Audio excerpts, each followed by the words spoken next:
Hello, my name is Nancy Leibach Mann, and I'd like to explain a little bit about my experience as a PhD student. I got my degree from the University of Arizona in biliteracy and reading. And oftentimes when people hear that, they get confused thinking that biliteracy only relates to American Sign Language and English, because that certainly was my focus. But really, biliteracy includes any two languages, Spanish, French, anything.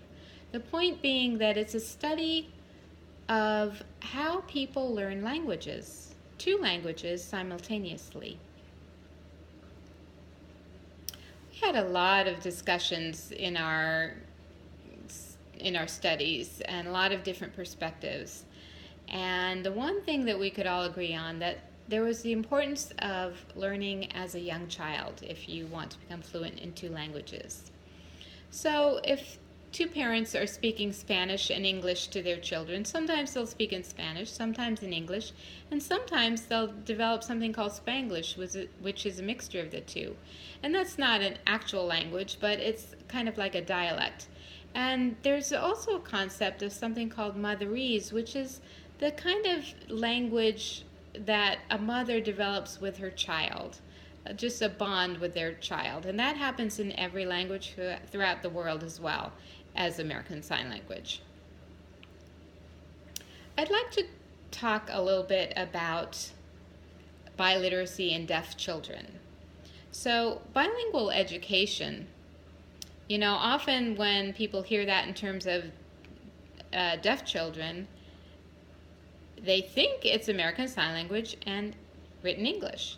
But really, it includes everything. It includes, speaking, signing, reading, writing, all inclusive. But it doesn't mean that if a child doesn't have the capacity for oral skills, they're going to be forced to use it. It actually means if a child has a capacity for a certain learning, then that is encouraged. So really the idea is equal respect and equal opportunity for all languages. And we welcome that concept in bilingual education. Unfortunately, what bilingual education has meant in the past was simultaneous communication, or SIMCOM, which is really a mode of communication. It's not a language, it's really a fragmented form of communication. A lot of people, say that they are really good at doing both, and I'm pretty skeptical because I've never met a person who could truly SIMCOM both languages appropriately. What usually happens is one language becomes dominant and the other language suffers. So if you're talking about using two languages at the same time, for example, American Sign Language, grammatically, the tense markers come first, and then the rest of the sentence follows. In English, you can use tense first, but it's not required, and often the tense comes later. So to be able to sign both languages at the same time is pretty much impossible, particularly when you understand that English is one of the most complex languages to learn. So the idea that a person could use both languages simultaneously is pretty difficult to imagine. So the important thing with bilingual education is that you have both languages in the curriculum, and they are used at separate times. So with deaf children, we do not recommend simultaneous communication. We do need to emphasize that there be a language plan that's established before anything happens. So that would be established by the team of administrators, educators, teachers, parents, and basically it means setting up ground rules. Like at recess time, on the playground, in lunchtime, different activities.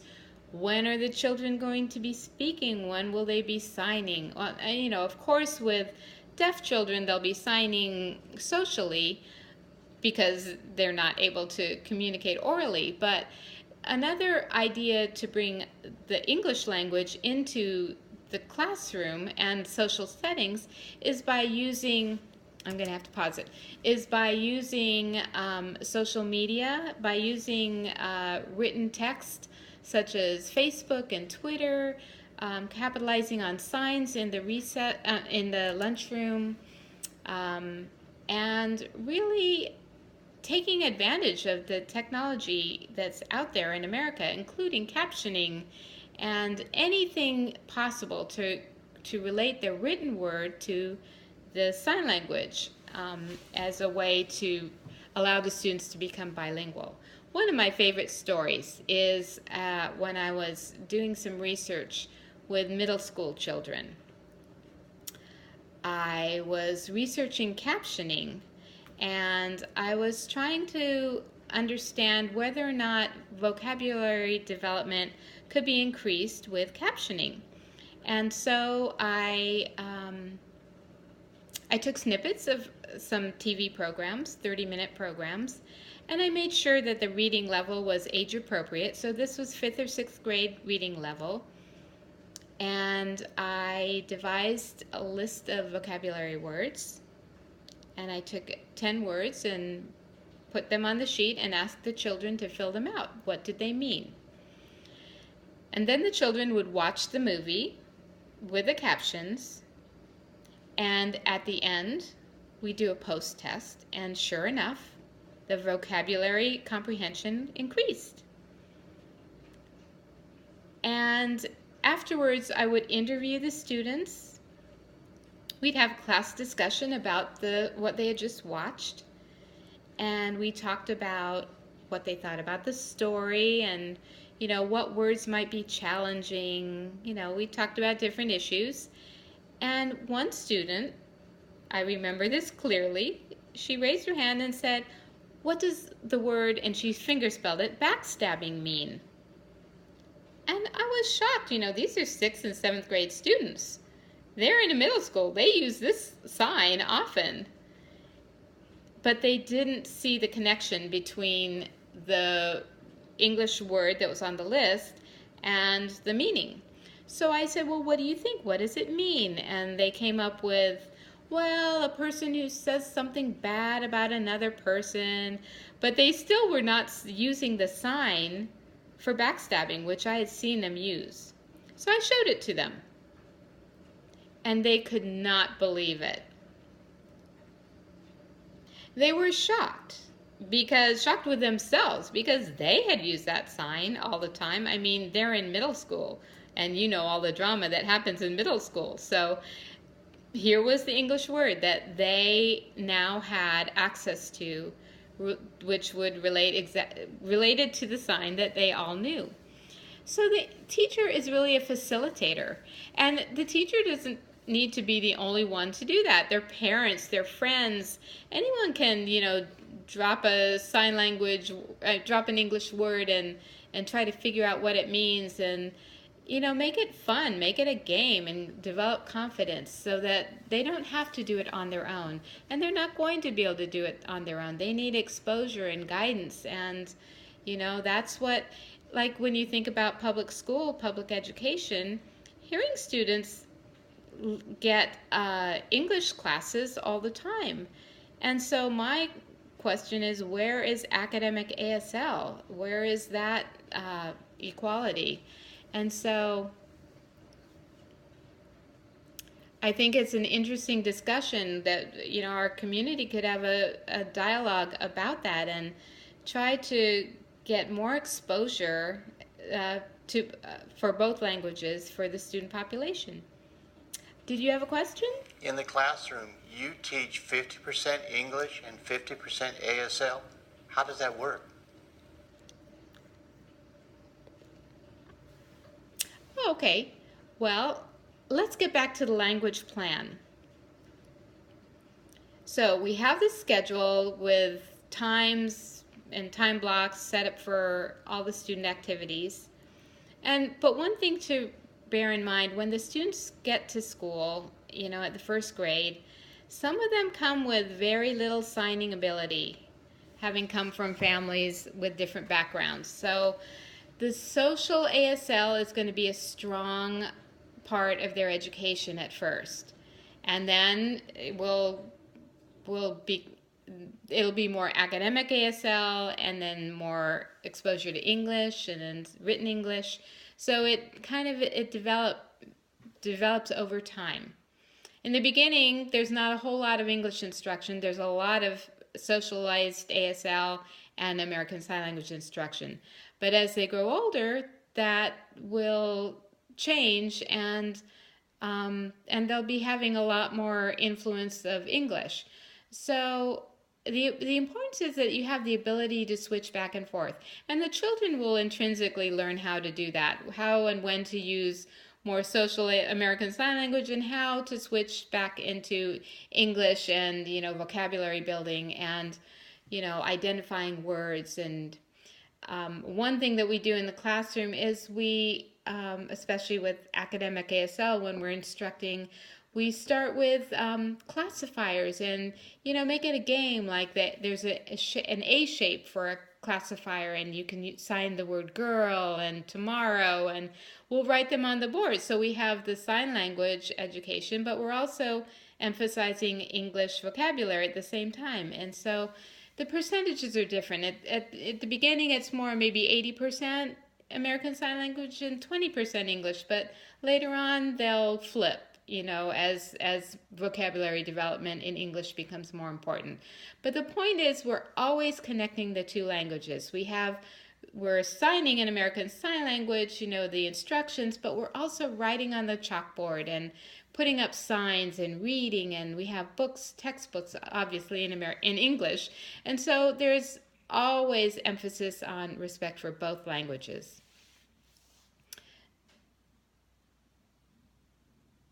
And in Arizona, there was one deaf school that was an absolute bilingual classroom, and it was taught in American Sign Language, but they also used spoken English as part of the curriculum. And at first, some people were upset that there was actually spoken English involved in such a bilingual approach. But, it's actually for the people who were able to be oral students. Some, of course, the hearing parents were more pleased when their children were able to use spoken English. And if they had the capacity, then the program allowed for the children to use spoken English. And so, but they also were fluent in American Sign Language because all the instruction was in American Sign Language. And we never forced any of the children to, use oral methods if that was not their proclivity. So what would happen is we would have, like, for example, storytelling would happen in American Sign Language.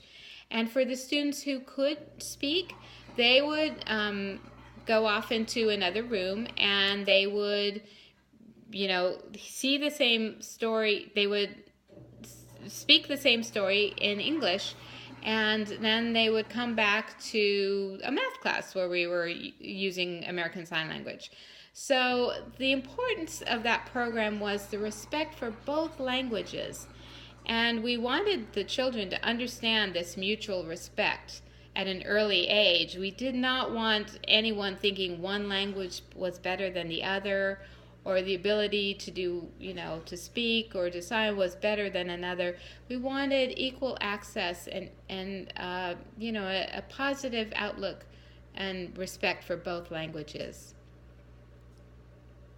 And the teachers also played a big role in that, the attitude of the teachers. And so there was an importance of learning. Sorry. How many hearing students are involved in that program? Do you currently have any hearing students? Actually, no, we don't have any hearing students. However, there is a school at the Clare School in Tucson. And this was, I believe it was 15 years ago. Dr. Sam Sapala and his team founded the Clare School, and that was for both deaf and hearing children. My son was a student there for 2 years, and it was an incredible pilot. The instruction was completely in American Sign Language. And I'm telling you, after 2 years, I would look at the classroom and everybody was signing away. I couldn't tell who was hearing and who was deaf. The only problem they had was every now and then the hearing students might get lazy or tired and start speaking, and they just had to be gently reminded by the administrator or staff that, they need to sign, and they knew that. So that wasn't a problem. But, at recess, everybody was using American Sign Language. And, it was just amazing to see the hearing students advance in such a way. A lot of the hearing students had deaf siblings or deaf parents. And also there were some international families that just wanted their children to pick up yet another language. And so that made up the language base, the population. And it was a wonderful program. Unfortunately, it closed. It had begun with a research grant that stipulated that 50% of the students must be hearing and 50% deaf. And unfortunately, it was a small town. Tucson is a small town, and there was a nearby deaf school, so it made, getting the student population difficult. It would be nice if they tried that same pilot in another city where there was more of a critical mass of what would be the ideal students. Bilingual educational program for deaf children?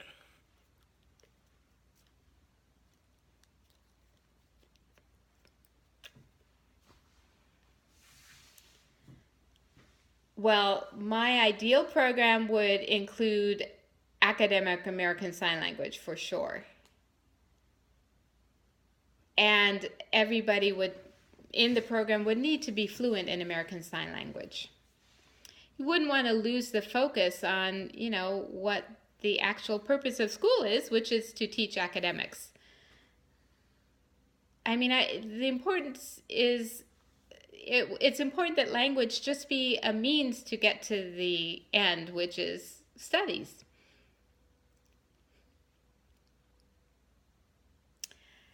I strongly believe in the work of Vygotsky, and that is that students develop through peer interaction. And so we teachers really become facilitators, much like happens with a Montessori approach, which is very popular nowadays, where the students really become responsible for their own learning. And you look at Common Core standards and the expectations, and really it's for the students to become critical thinkers, and that's not a new concept. It's really, you don't have to reinvent the wheel. It's really part of the educational system, is that really you want students to become critical thinkers and become good members of society. And that's important whether the student is deaf or hearing. We need to teach the academics, and they need to learn in both languages, American Sign Language and English. That would be my ideal school. Do you have any advice for parents who just found out their child is deaf?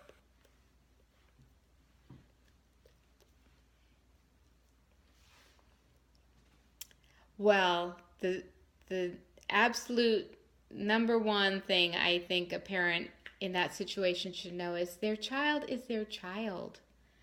Really, the only difference is that they're going to learn another language. How you discipline the child, how you love the child, it's going to be the same. The importance is just ask around. I think an additive approach would be the best, because you're really just adding a new language.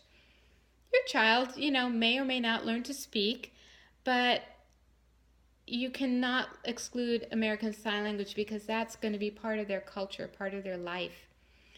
And, by learning American Sign Language yourself as a parent will enrich your life. It's a beautiful language. I don't have a question, but I just want to sincerely thank you for the work that you do.